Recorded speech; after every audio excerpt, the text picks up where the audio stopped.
বাংলাদেশ এখন এক অদ্ভুত অচল অবস্থায় দাঁড়িয়ে আছে। ক্ষমতার চেয়ার থেকে শুরু করে নির্বাচনের মাঠ, সব জায়গায় চলছে ভয়, ষড়যন্ত্র আর অনিশ্চয়তা।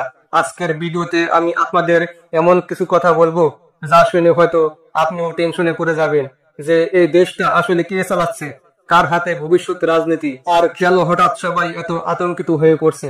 আসিফ নজরুল স্যারের একটা পুরনো বক্তব্য দিয়ে শুরু করি। তিনি বলেছিলেন, শেখ হাসিনার সময়ে তিনি অনেক অত্যাচারিত হয়েছেন, কিন্তু ক্ষমতায় এসে তিনি নিজে বুঝলেন বাংলাদেশের মানুষকে সামলানো কতটা কঠিন। তিনি প্রশ্ন তুলেছিলেন, যখন ২৬ লাখ অবৈধ ভারতীয়কে খুঁজে বের করা সম্ভব হয়নি, তখন এত জটিলতার দায় কার? এখন পরিস্থিতি হলো, যারা ক্ষমতায় বসে আছেন তারা নিজেরাই ভয় পাচ্ছেন। এমনকি অনেকে বলেছেন, খালি ক্ষমতার মেয়াদ শেষ হোক, তখন আসিফ সাহেবকে প্যান্ট পরে রাস্তায় হাঁটতেও ভয় হবে। এটাই বাস্তবতা।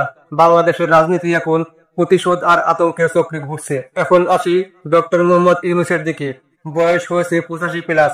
স্বাভাবিকভাবেই এই বয়সে রাগ করা, ভুলে যাওয়া, মেজাজ খারাপ হওয়া এসব স্বাভাবিক। কিন্তু সমস্যা হলো, তিনি হঠাৎ করে এমন সব কথা বলে ফেলেছেন যা রাজনীতিকে আরো ঘোলাটে করে তুলছে।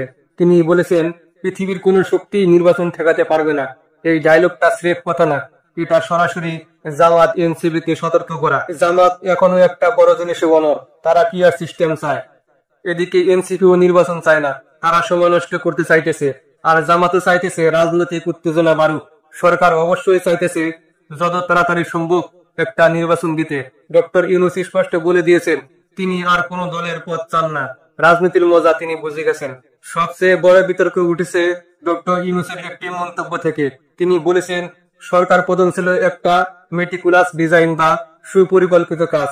এর মানে দাঁড়ালো, যা আমরা ভেবেছিলাম আকস্মিক, সেটা আসলে দীর্ঘদিনের পরিকল্পনার ফল। এই শব্দটাই পুরো রাজনৈতিক আলোচনাকে উল্টে দিয়েছে। এখন ডক্টর ইউনূসের ভয়, যদি আওয়ামী লীগ ফিরে আসে, তারা প্রথমে গ্রামীণ ব্যাংক দখল করবে। ছাত্রলীগ যুবলীগের ভাঙচুর দেখে বোঝা যাচ্ছে ভবিষ্যতে কি হতে পারে। ডক্টর ইউনূসের জন্য এটা বিশাল চাপ।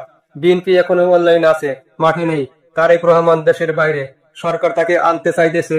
Passport, green card, travel document যা লাগে দিতে রাজি, কারণ মাঠে তারেক রহমান আসলে অনেক হিসাব নিকাশ পাল্টে যাবে। সব মিলিয়ে এখন অবস্থা দাঁড়িয়েছে, জামাত পিআর চায়, এনসিপি সময় নষ্ট করতেছে, সরকার দ্রুত নির্বাচন দিতে চায়। ডক্টর ইউনূস বয়সের কারণে অদ্ভুত মন্তব্য করছেন। বিএনপি এখনো সঠিক সময়ের অপেক্ষায়। ডক্টর ইউনূসের কথা দিয়ে শেষ করি। তিনি বলেছেন, পৃথিবীর কোন শক্তি ফেব্রুয়ারি নির্বাচন ঠেকাতে পারবে না।